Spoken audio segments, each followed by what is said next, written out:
ఎందుకు ఆయన్ని వెంబడించాలి అంటే నా జీవితాన్ని మార్చాడు కాబట్టి. ఈయన యేసు ప్రభు దేవుడు కాకపోతే ఆ రోజు నాకు నా జీవితాన్ని మారిచ్చేవాడు కాదు కాబట్టి. నేను భయంకరమైనటువంటి డ్రగ్గిస్ట్, మీకు తెలుసో తెలియదు కానీ నేను భయంకరంగా డ్రగ్స్ వాడేవాడిని.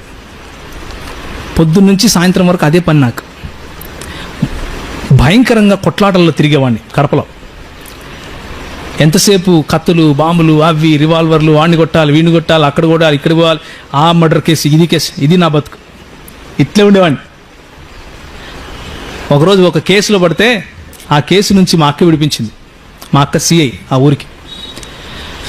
మా అక్క విడిపిస్తే కొన్ని రోజుల తర్వాత కడప విడిచిపెట్టి వచ్చేసినాను హైదరాబాద్కి.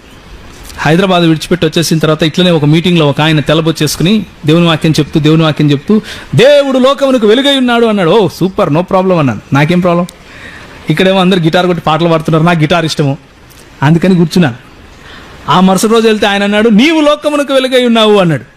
ఫస్ట్ ఏమో దేవుడు లోకానికి వెలుగు అన్నాడు, తర్వాత యేసు లోకానికి వెలుగు అన్నాడు, ఇప్పుడేమో నువ్వు లోకానికి వెలుగు అంటున్నాడు.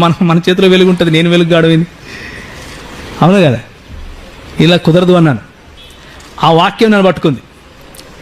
యేసు వెలుగు కాకపోతే, చీకటిని ఛేదించే వెలుగు కాకపోతే నా జీవితంలో వెలుగు వచ్చేది కాదు. యేసు దేవుడు కాకపోతే నా జీవితంలో వెలుగు వచ్చేది కాదు. యేసు ఆ వెలుగును సృష్టించినటువంటి దేవుడు కాకపోతే నా జీవితంలోకి వెలుగు వచ్చేది కాదు. యేసు దేవుడు కాదు, చిన్న దేవుడు అని ఈరోజు నువ్వు చెప్తే నేను ఈ బైబిల్ విడిచిపెట్టి పోవడం బెటర్. అందుకనే ఒకే కులం అన్నాను, సేవకులం. ఈ యేసు దేవత్వాన్ని నిరూపించుకుంటూ పోవడమే నా పని. ఒకరోజు ఇట్లే హైదరాబాద్లో ఒక చిన్న పుస్తకాలు కొనుక్కుంటున్నాను. పుస్తకాలు కొనుక్కుంటుంటే ఒక ఆయన గడ్డం పెట్టుకుని టోపీ పెట్టుకొని వచ్చి ఒక కరపత్రం ఇచ్చాడు. అందులో ఉంది ఎవరు చెప్పారు యేసు ప్రభు దేవుడు అని. ఆయన చెప్పాడా? బైబిల్ ఉందా? బైబిల్ అంతా చెడిపోయింది, మీ వాళ్ళంతా అబద్ధం చెప్తున్నారు, టక్ టక్ టక్ టక్ టక్ చెప్తున్నాడు. నాకేం అర్థం కావట్లేదు, ఇట్లా కొట్టేస్తున్నాడు. అంటే మాటలు నాకేం అర్థం కావట్లేదు, ఊపిరాట్లేదు అసలు. నా పక్కన అన్నున్నాడు, ఆయన నన్ను ప్రభువులో నడిపిస్తున్నాడు, అంటే కొంచెం శిష్యత్వంలోకి నడిపిస్తున్నాడు. ఆయన వైపు చూస్తున్నా ఏమైనా చెప్తాడు అని. ఆయన అంతా విని మళ్ళీ మాట్లాడుతాను నీతో అన్నాడు. ఓయమ్మో ఇదేంది ఇది, అన్ని మాటలు ఆడనేసి వెళ్ళిపోతుంటే మళ్ళీ మాట్లాడుతానంటాడేంటినా. నాకు చెప్పాడు పట్టించుకోక, అని వాళ్ళు అట్లే మాట్లాడుతుంటారు.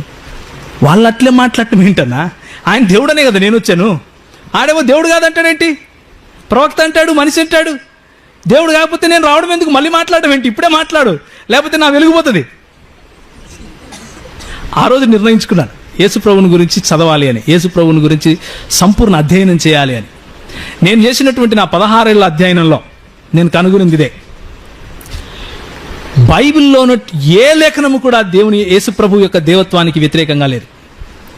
బైబిల్లో ఉన్నటువంటి ఏ లేఖనము కూడా ఆయనను దేవుడిగా కాకుండా నిరూపించడానికి వీలు లేదు కూడా. అలాంటిది సృష్టించాలనుకున్నా కానీ, సృష్టించాలనుకున్న వాళ్ళు సృష్టించారు కానీ నిలబడలేకపోయారు.